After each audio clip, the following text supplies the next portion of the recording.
오늘 우리가 읽은 말씀은 시편 총 150편 가운데 첫 번째 편에 해당되는 시편 1편의 말씀입니다. 시편 1편 자체로도 하나의 완전한 시라 하겠지만 신학자들은 이 150편에 달하는 시편 전체의 하나의 서론격인 주제시다 이렇게 평가를 합니다. 그러니 우리들이 하나님의 말씀을 늘 부지런히 읽고 묵상해야 되겠지만 우리의 삶이 때로 분주하고 혹시 바빠서 시편 150편을 모두 다 읽을 만한 그런 형편이 못 된다면 시편 1편만이라도 묵상하고 깊이 깨달으면 시편 전체가 우리에게 알려주고자 하는 말씀이 무엇인지를 어느 정도는 파악할 수 있다 하는 그런 의미라 할 수가 있을 것입니다. 특별히 시편 1편의 첫 단어가 뭡니까? 복 있는 사람은 이렇게 시작을 하죠. 그러니 시편 전체가 어떻게 하면 복 있는 사람이 될 수 있는가 하는 것을 다루고 있다 해도 과언이 아닌 것이죠. 아마 우리 성도님들 가운데 누구라도 복 있는 사람이 되고 싶지, 복 있는 사람이 되고 싶지 않은 분은 한 분도 안 계실 겁니다. 그러므로 시편 말씀을 부지런히 읽고 묵상해서 이 말씀 속에서 우리에게 가르치고 또 교훈하는 대로 살아가면 우리 모두 다가 복 있는 사람이 되어질 줄 믿습니다. 특별히 어떤 사람이 복 있는 사람인가? 2절 말씀이 먼저 그것을 우리에게 설명해 주고 있죠. 자, 2절 말씀 여러분이 한번 읽어 보실까요? 시작.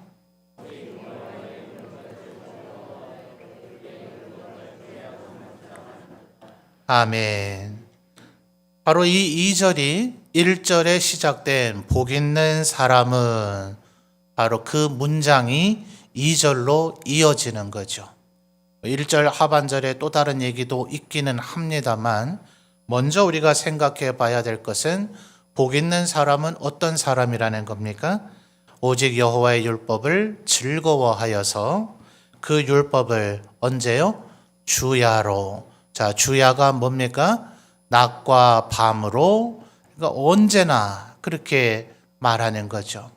그렇다고 해서 우리가 24시간 잠도 안 자고 밥도 안 먹고 쉬지도 않고 그렇게 성경책만 붙잡고 있으라 이런 의미는 아니겠죠. 언제나 삶의 매 순간마다 그래서 주야로 그 다음에 무슨 단어가 나타납니까? 묵상한다라는 단어가 나타나 있어요. 도대체 이 묵상이라고 하는 단어의 의미가 무엇인가? 생각마다 사람마다 생각은 조금 다를 수 있겠습니다만은 적지 않은 신학자들이 이 묵상이라고 하는 단어는 여러 가지를 포괄하고 있다.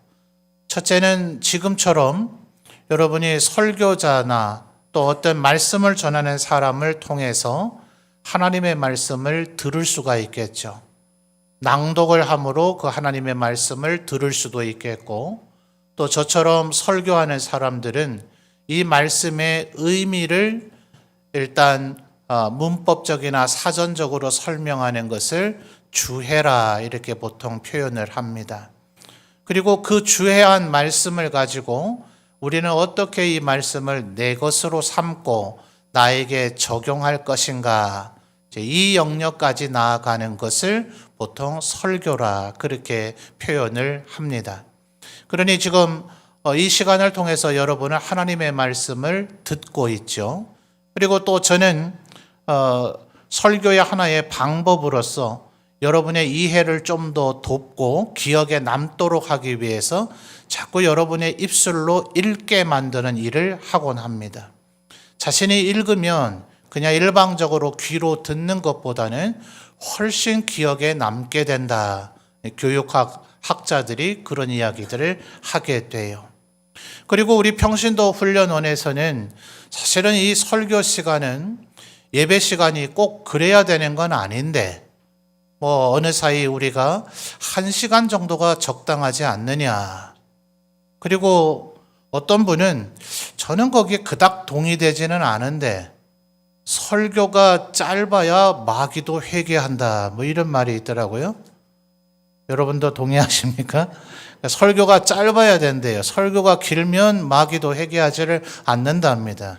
그러나 그렇게 생각을 해보면 이 예배 시간 가운데 실제로 설교하는 시간은 저는 조금 길게 하는 편이긴 합니다만 대부분은 20분에서 한 30분 정도를 적당한 시간으로 생각하는 시대를 우리가 살고 있는 것 같아요. 사실 오늘도 본문이 3절만 됩니다만 사실 제가 설교할 때 보면 늘 제가 설명하고 설교하고자 하는 본문을 다 읽지 못하죠. 그 읽는 시간조차도 절약하려고 하는 것인데 오늘은 3절 안에서 가능한 설교를 이어가려고 합니다만 사실은 20분 가지고 이 3절의 의미를 다 설명한다는 건 때로 쉽지 않아요. 그러다 보니 평신도 훈련원 같은 것을 통해서 때로는 2시간, 3시간씩 이렇게 함께 공부를 하다 보면 훨씬 이 설교 시간에서는 일일이 담아내지 못하고 설명하지 못할 성경의 깊은 의미들을 설명해 드릴 수가 있는 거죠. 이런 경우들은 공부한다 이렇게 표현할 수가 있겠죠. 또 우리 어르신들은 이제는 좀 뭘 하나 외우려고 하더라도 채 하루가 지나지 않아 기억이 쉽게 나지 않는 그런 분도 아마 계실지 모르겠습니다만 우리의 다음 세대 어린아이들은 이 성경 말씀을 잘 암송을 하면 정말 평생토록 기억에 남는 그런 말씀이 될 수가 있죠. 그래서 성경 전체에서 이런저런 분들이 추려서 한 69절 혹은 109절 정도는 이렇게 암송을 하면 우리의 신앙생활에 굉장한 유익이 있다. 이런 것들이 작성이 되어져 있습니다. 그래서 신학자들은 2절 하반절에 이 묵상한다라는 이 단어의 의미는 제가 지금 설명드린 것들을 다 포괄하고 있다라고 정의를 하곤 해요. 한번 따라해 보실까요? 듣고, 읽고, 공부하고, 암송하고. 자, 한 번 더 해볼까요? 듣고, 읽고, 공부하고, 암송하고. 이 4가지를 포괄한 그 모든 것이 바로 묵상이다 하는 거예요. 그러니 2절 하반절에 보면 2절이 뭐라 그랬어요? 복 있는 사람이 바로 이런 사람이다 이렇게 얘기를 한 것인데 하나님의 율법을 주야로 묵상 글자는 5글자이지만 그렇게 쉽고 간단한 얘기는 아니었죠. 언제나 이 말씀이 생각나도록 부지런히 틈틈이 듣기도 하고 읽기도 하고 공부하기도 하고 묵상해서 또 암송해서 그것이 나에게 늘 묵상이 되도록 할 때 그가 복 있는 사람이 된다라고 지금 성경은 우리에게 알려주고 있는 것입니다. 그런데 이 말씀을 또 우리가 잘못 오해하다 보면 읽는 것이 그 자체가 목적이 되면 그건 아무 의미가 없겠죠. 어떤 분은 본인 평생 살아오면서 성경을 50독을 읽었다, 100독을 읽었다, 이렇게 이야기하는 분이 있으나 그 읽는 자체가 목적은 아니에요. 도대체 무엇 때문에 읽습니까? 하나님의 말씀을 2가지로 압축을 한다면 결국 하나님께서 너희는 이것을 하라, 또 어떤 것은 이것은 하지 말라, 이런 것으로 압축이 될 수가 있겠죠. 십계명을 생각해 보면 쉽게 이해가 될 거예요. 제5계명에서 뭐라 그럽니까? 내 부모를 뭐 하라고요? 공경하라 이렇게 말씀하시죠. 또 다른 계명에서는 살인하지 말라, 간음하지 말라, 거짓 증언하지 말라 하는 식으로 하지 말라는 것을 말씀하고 있죠. 그러니 그냥 하나님의 말씀을 읽고 듣고 공부하고 암송하고 묵상하는 것에 끝나서는 안 되고 하라는 것은 적극적으로 해야 되고 하지 말라는 것은 절대로 하지 않는 내 것으로 삼는 그런 일련의 작용이 일어날 때 그때 그 사람이 복 있는 사람이 된다 하는 것이에요. 바로 1절 하반절은 그것을 설명해 주고 있죠. 히브리 문학의 대표적인 것이 비슷한 단어들을 사용해서 3번 반복하곤 한다. 제가 여러 차례 설명드렸죠. 1절에도 그게 나타납니까? 복 있는 사람은 이런 건 안 한다 하는 것을 3가지를 얘기해 주고 있어요. 첫째는 뭐죠? 악인들의 꾀를 따르지 않는답니다. 두 번째는 죄인들의 길에 서지 않는다고 얘기하고요. 세 번째는 오만한 자들의 자리에 앉지 않는다라고 이야기를 하고 있어요. 앞에 명제를 지어 선언해주는 악인들, 죄인들, 오만한 자들은 그저 단순히 동의어로 같은 존재를 얘기한다 하겠지만 뒤에 있는 것은 단순히 동의어로 반복해서 강조하는 차원에서 조금 한 단계 더 나아가죠. 논리적인 발전 양상을 보여주고 있어요. 처음에는 뭐라고요? 악인들의 꾀는 뭡니까? 생각이죠, 생각. 처음에는 결국 생각을 하게 된단 말이에요. 하나님께서 우리에게 십계명을 주시기 전에도 또 학교 같은 곳을 통해서 대단한 도덕과 윤리를 배우지 않아도 우리의 본성 자체가 이건 왠지 하면 안 되는 일인 것 같은데 하는 생각을 갖게 됩니다. 그걸 뭐라 하죠? 양심이라 이렇게 이야기를 해요. 성경 한 두어 곳에서 하나님께서 하나님의 모양과 형상을 따라 우리를 만드셨기 때문에 우리 안에 하나님을 알만한 씨앗을 남겨두셨다. 바로 이 양심이 하나님의 말씀이나 율법 같은 것을 구체적으로 알지 않는다 하더라도 하나님의 그 속성, 이것은 하면 안 되는 것 같은데 하는 생각이 우리에게 있단 말입니다. 그러니 하나님의 말씀을 아주 구체적으로 모든 것을 다 숙지하고 있지 않다 하더라도 이거 해도 되나? 이거 하면 안 되는 거 아닌가 하는 생각들이 자꾸 우리의 마음속에 들어요. 그런데 또 한편에서는 아이고 뭐 별일 있겠어? 한번 좀 해봐. 남들은 다 하잖아. 그거 하면 굉장한 유익이 있다던데 좋다던데 하는 뭡니까? 1절 상반절에게는 악인들의 꾀가 우리의 마음속에 자꾸 작동이 되어지는 거예요. 처음에는 이거 했다가 천벌 받으면 어떡할까? 큰일 나지 않을까? 주저하고 고민하고 좀처럼 하지 않게 됩니다. 근데 안타깝게도 간혹 그러다가 나도 모르게 그 유혹에 넘어가서 결국 이 악인들의 꾀에 넘어가서 그 일을 행하게 되어져 버리죠. 그 뒤에는 어떤 일이 벌어질까요? 처음은 참 어려워요. 그 일을 하고 나면 죽을 것 같았는데 지나고 나니까 금방 바로 죽지는 않더란 말입니다. 또 시간이 지나고 나니까 왠지 그 일을 통해서 얻은 유익도 있는 것 같단 말입니다. 그래서 두 번째 그 일을 하게 될 때는 첫 번째처럼 그렇게 고민하고 갈등하고 시간이 걸리지도 않고 전에보다는 손쉽게 그 일을 하고 있는 나를 발견하게 될 거예요. 그게 바로 두 번째 얘기하는 죄인들의 뭡니까? 아예 그 길에 들어가 서 있는 거죠. 길이라 하는 것은 결국 그 사람의 가치, 그 사람의 철학, 그 사람의 삶의 방식들을 얘기하는 거예요. 이제는 생각 정도가 아니라 아예 그 길에 서 있는 것처럼 그것이 점점 익숙해지기 시작을 하는 거예요. 그러다 결국은 어떻게 됩니까? 세 번째 오만한 자들처럼 거기에 아예 자리를 펴고 주저앉은 것처럼 그것이 완전히 습관과 인격이 되어져 버리는 지경까지 이르게 된다 하는 거예요. 그러니 지금 1절에서 반복됐던 것은 뭡니까? 복 있는 사람은, 자, 눈으로 1절을 보면서 같이 한번 살펴볼까요? 복 있는 사람은 악인들의 꾀를 따르지, 그 다음 뭐예요? 아니하며, 죄인들의 길에 서지, 뭐예요? 아니하며, 오만한 자들의 자리에 앉지, 그 다음 뭐예요? 아니하고. 바로 이렇게 될 수 있는 일이 2절 말씀에 여호와의 말씀을 주야로 묵상할 때 이런 일이 일어난다 말이에요. 예수님께서 뭐라고 얘기하셨어요?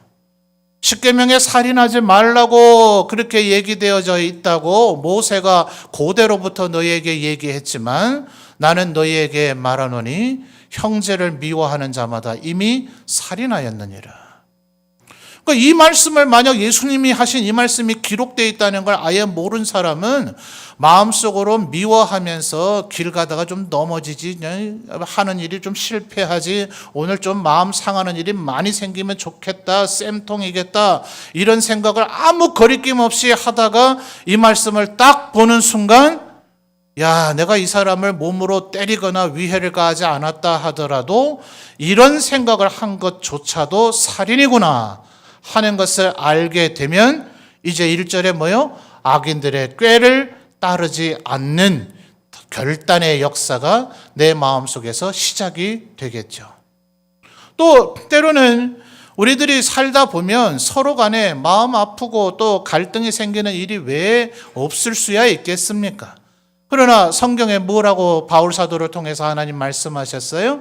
화를 품더라도 그 분노가 해를 넘겨서 다른 날까지 이어지지 않도록 해라. 뭐 잠깐은 사람인지라 화가 날 수 있지요. 마음속에 예수님의 말씀을 어겨가면서 살인한 것과 같은 마음속에 미워하는 마음, 화가 나는 마음을 다스리기 어려울 수도 있겠지만 그거를 이틀, 3일, 열흘, 1년 이렇게 질질 끌고 가서는 안 된다. 네 마음이 너를 주장하게 해야 된다. 또 바울 사도를 통해서 뭐라고 얘기하셨어요? 할 수 있는 대로 모든 사람과 화목하라. 왜냐하면 예수님께서 재림하실 날이 날마다 가까워지고 있기 때문이다.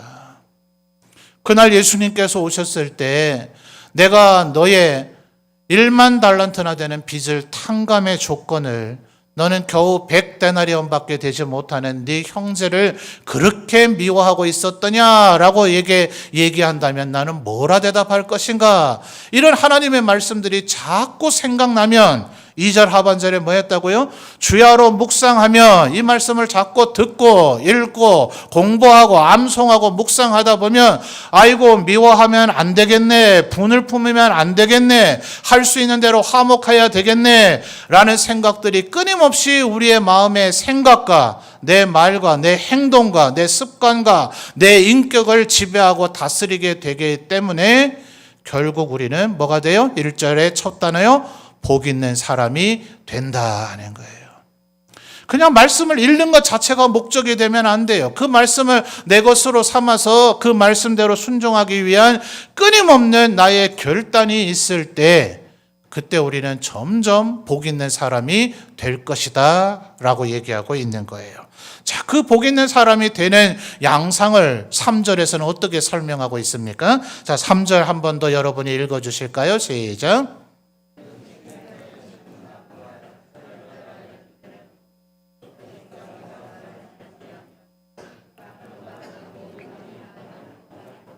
아멘.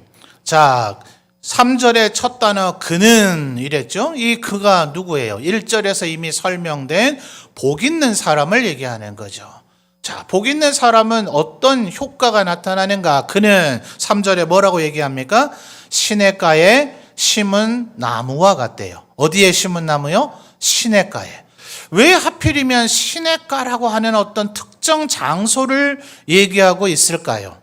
이 말씀의 의미를 좀 더 구체적으로 설명하고 있는 것은 예레미야 17장 8절입니다. 같이 한번 찾아볼까요? 예레미야 17장 8절 말씀. 구약성경 1078페이지에 나옵니다. 자, 앞에 스크린에도 나오네요. 예레미야 17장 8절. 다 같이 한 목소리로 읽어주십시오. 시작.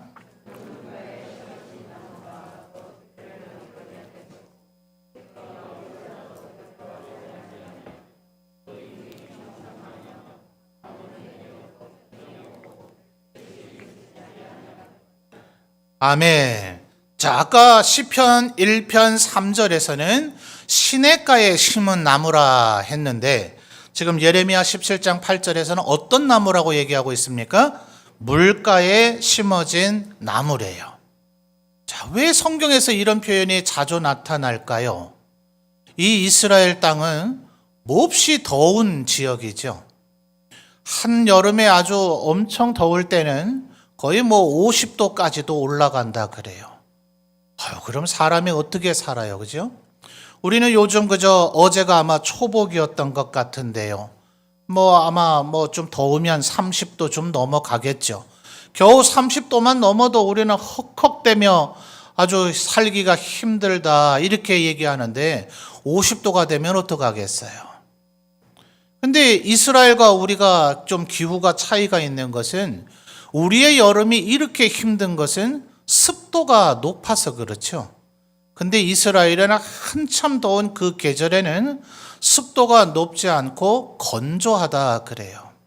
성경에 보면 몇 가지 사건이 있죠. 사사기를 보면 삼손이 길을 가다 사자를 만나서 맨손으로 사자의 입을 찢어서 죽였습니다. 그리고 나서 얼마 지난 후에 그 자리를 다시 지나가게 되었는데 우리나라 같았으면 아마 사자의 사체가 썩어서 아마 구더기가 쓸었을 거예요. 근데 이스라엘의 이 기후가 얼마나 건조한 기후인지 사자의 사체가 바짝 말라버려가지고 마치 나무처럼 돼버린 겁니다. 곤충들 가운데서는 벌들이 그래도 조금 지혜가 있다 그러지 않아요? 자기들끼리 날개로 신호도 보낸다더라 이렇게 곤충학자들이 주장을 하시던데 집을 만들고 꿀을 모으는 거 보면 머리가 좀 좋겠죠. 그런데 이 벌들조차도 그게 사자의 사체인 줄 모르고 마치 나무 덩쿨인 줄 알고 거기에다 벌집을 짓고 꿀을 모아놨더라 하는 거예요.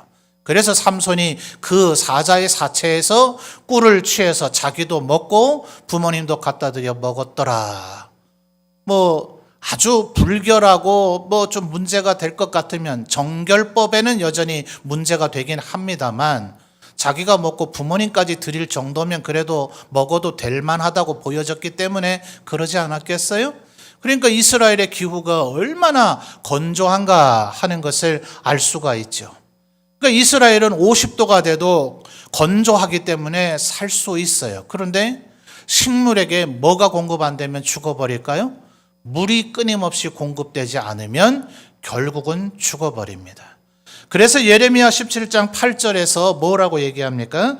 그는 물가에 심어진 나무가 그 뿌리를 강변에 뻗치고 그다음 뭐가 올지라 그래요? 더위가 올지라도 두려워하지 않고 그 잎이 청청하며 또 어떤 해요? 가무는 해에도 걱정이 없고 결실이 그치지 아니함 같다. 왜요? 물이 있으니까요. 물만 있으면 오히려 이 식물들에게는 전혀 문제가 되지 않고요. 오히려 더우면 더울수록 그 열매가 더 달콤합니다. 여러분 우리나라 여름의 대표적인 요즘은 비닐하우스다 뭐다 해서 이제 학교에서도 아마 계절 과일이란 개념을 아예 안 가르치는 것 같아요. 근데 저희 어릴 때만 하더라도 철마다 그 나는 과일이 따로 있죠. 여름 과일은 주로 수박과 참외 이런 것일 텐데 비가 많이 오면 논농사는 잘 되겠지만 수박과 참외가 달콤합니까? 안 합니까? 거의 이건 이 오인지 참외인지 구별이 안 될 정도로 단맛이 거의 없죠. 근데 만약 여름에 가뭄이 들면 수박과 참외는 달콤해질지는 모르지만 이러다 논농사 망치는 거 아닌가? 우리는 이런 딜레마에 늘 빠져요. 근데 이스라엘은 어떻다고요? 여름에 덥기는 더운데 너무나 건조하니까 뭐만 확보해 주면 됩니까? 물만 확보해 준다면 그 나라의 과일들은 지금 17장 8절에서도 뭐라 그랬어요? 그 잎이 청청하고 결실이 그치지 않는다고요. 오히려 열매는 더 커지고 더 달콤해져요. 문제는 뭡니까? 물이 공급돼야 돼요. 그래서 시편 1편 3절에서 어디에 심어져야 된다고요? 시냇가에 심어지든지, 예레미야 17장 8절에서는 뭐라고요? 물가에 심어지든지 라고 설명을 하고 있는 겁니다.